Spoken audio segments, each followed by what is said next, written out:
In an article in a hot rod magazine I recently read, the writer wrote, "It is not my job to tell you how to build your hot rod or how to get on your project or do things with it.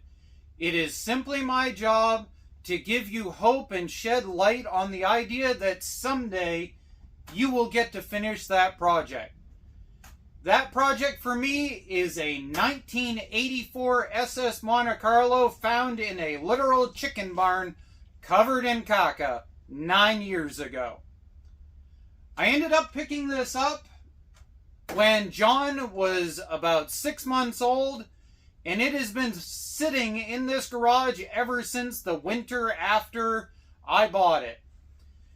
Today, we're going to be ripping out all of this lighting, and we are replacing it with these 3 amazing fixtures provided from Hyperlite.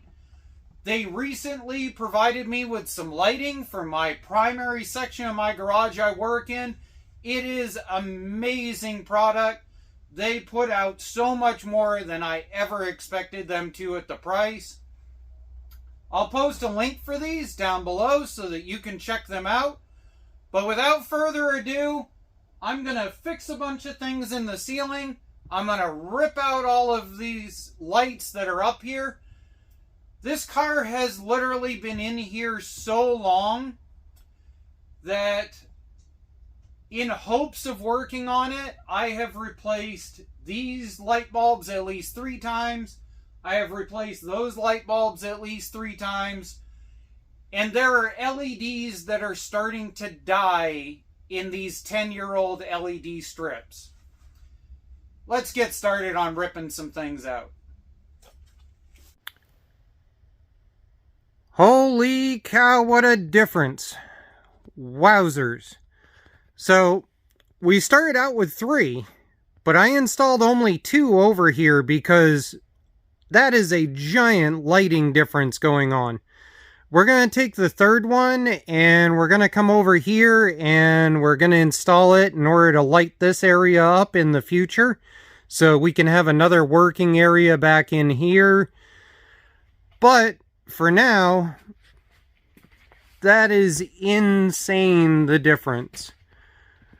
Now I know, right now, it is covered in a whole bunch of junk, but this was the motivation I needed in order to get digging this out.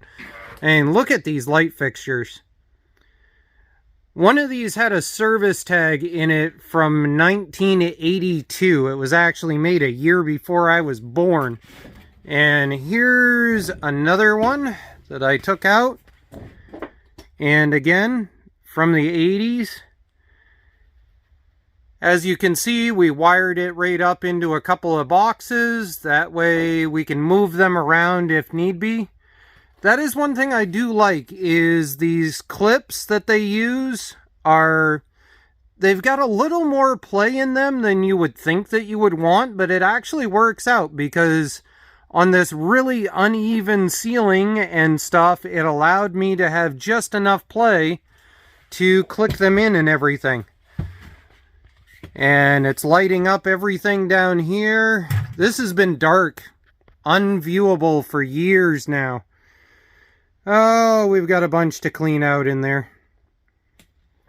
So yeah, big giant thank you to Hyperlite for sponsoring me digging out the Monte Carlo, or at least starting to. We've got this bay all lit up now so that we can see exactly what's going on. And we're going to start digging into this. It's going to get emotional for me. I've got a lot of emotions tied in with this thing. I ended up with it just before John was born, and I've held on to it through 2 divorces at this point. And my father was supposed to work on it with me. He has since passed away. And yeah, I've got a lot of emotions tied up in this thing that we're going to have to work through. But we're going to get it dug out. We're going to start doing some diagnosis on exactly what my drunk stupidity did to it. It ran and drove itself into here, granted, not very well, But it did run and drive itself into this garage 10 years ago. 11 years ago now. Wow, it's been here a long time. Anyways, have fun, guys. We'll be continuing to work on this project.